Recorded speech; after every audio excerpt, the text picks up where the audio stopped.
안녕하십니까. 은행에서 30년 동안 근무한 경력이 있는 공인중개사 한남수TV입니다. 이번 강의는 제 부동산 채널 171번째 강의입니다.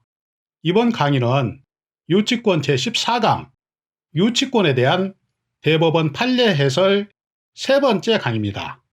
이번 강의는 민법 제320조 2항에 명시되어 있는 유치권의 정상적인 성립을 위해서는 그 점유는 적법해야 된다. 이와 관련된 대법원 판례 해설을 해드리겠습니다. 참고적으로 유치권에 대한 저의 전체 강의 목차는 마지막 슬라이드에 게시를 해뒀습니다. 참고를 하시기 바랍니다.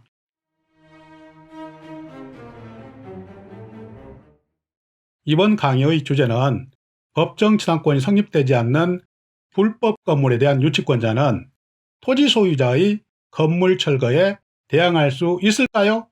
이러한 주제를 가지고 대법원 판례를 통해서 다음과 같은 목차로 해답을 찾도록 하겠습니다. 첫 번째, 판결 핵심을 Q&A로 정리를 해드리겠습니다. 두 번째는 판결 요지를 살펴보겠습니다. 이제 본론 설명을 드리겠습니다. 이번 강의의 주제와 관련된 판결을 다음과 같이 Q&A 형식으로 핵심 정리를 해드리겠습니다. 일단 질문을 드리면 지상 건물이 법정치상권이 성립되지 않아서 건물 소유자가 토지를 사용하는 것이 불법 행위일 경우에 건물에 대한 유치권자는 토지 소유자에게 대항할 수 있을까요? 이러한 질문에 대해서 대법원은 다음과 같이 해답을 드리고 있습니다. 그 해답을 보시면 건물에 대한 유치권이 있다 하더라도 그 건물의 존재와 점유가 법정치상권이 성립되지 아니하여서 토지 소유자에게 불법 행위가 되고 있다면 토지 소유자의 건물 철거 요청에 그 유치권자는 건물에 대한 유치권이 있다고 해서 토지 소유자에게 대항할 수 없습니다. 이렇게 대법원은 결론을 내주고 있습니다.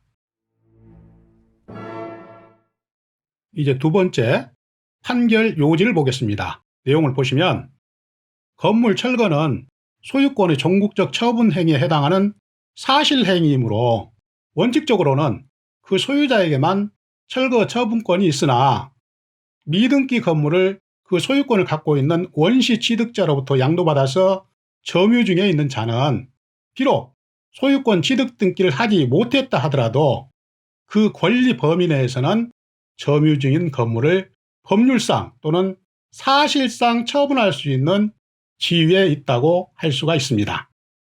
계속해서 다음 슬라이드에서 말씀을 드리겠습니다. 계속해서 보시겠습니다. 이렇게 미등기 건물의 양수인에게 사실상의 처분권이 있기 때문에 법정치상권이 없는 건물의 존재로 불법 점유를 당하고 있는 토지 소유자는 건물 점유자에게 그 철거를 요청할 수 있고, 이 경우에 건물 점유자가 건물의 원시 취득자에게 그 건물에 대한 유치권이 적법하게 존재한다 하더라도 그 건물의 존재와 점유가 토지 소유자에게는 불법 행위가 되기 때문에 유치권자의 그 유치권으로 토지 소유자에게 대항할 수 없다. 다시 말해서 토지 소유자가 유치권자에게 퇴거 요청을 하면 유치권자는 이에 거절할 수 없다. 이렇게 대법원은 판결을 하고 있습니다. 다시 한번 간략하게 설명을 드리면 지상에 건물이 있는데 그 건물은 법정치상권이 성립되지 않아서 토지 소유자 입장에서는 그 지상 건물이 불법 행위로 인해서 자기 토지를 점유하고 있습니다. 그런데 그 지상의 불법 건물에 대한 유치권자가 있어요. 이럴 경우에 토지 소유자는 그 지상의 건물이 불법 건물이기 때문에 그 건물을 철거 요청할 수가 있어요. 이럴 경우에 그 건물에 대한 유치권자는 토지 소유자가 이 건물을 철거할 것이니 유치권자는 퇴거하라.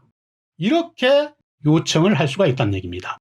물론 법적 절차를 통해서 진행을 해야 되겠지만 토지 소유자가 그 건물 철거를 할 때 그 유치권자는 토지 소유자에게 나는 유치권이 있으니까 이 건물에서 나갈 수가 없다. 이렇게 대항할 수가 없다는 얘기입니다.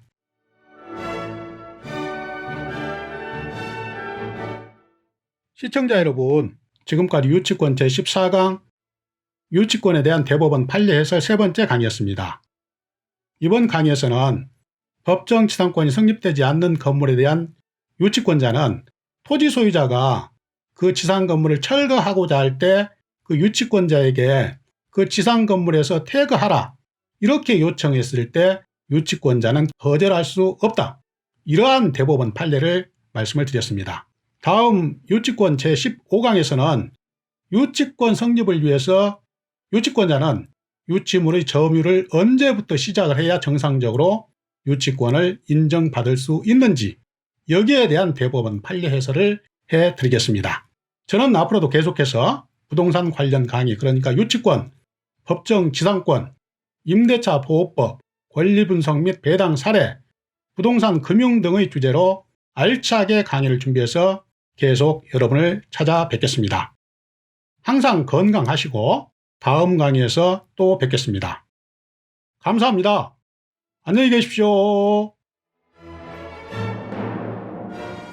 시청자 여러분, 잠깐만요. 여러분께 마지막으로 꼭 부탁드릴 말씀이 있습니다. 이번 슬라이드는 제가 지금까지 강의를 해드린 유치권에 대한 강의 목차입니다. 참고를 하시기 바랍니다. 시청자 여러분, 지금까지 유치권과 관련된 대법원 판례 해설 세 번째 강의를 보내드렸습니다. 지금까지 제 강의가 여러분께 조금이라도 도움이 되셨다고 생각되시면 구독 버튼과 좋아요 버튼 잘 부탁드리겠습니다. 이 구독과 좋아요 버튼은 강의를 하는 저에게 힘의 큰 원천입니다. 마지막으로 잘 부탁드리겠습니다.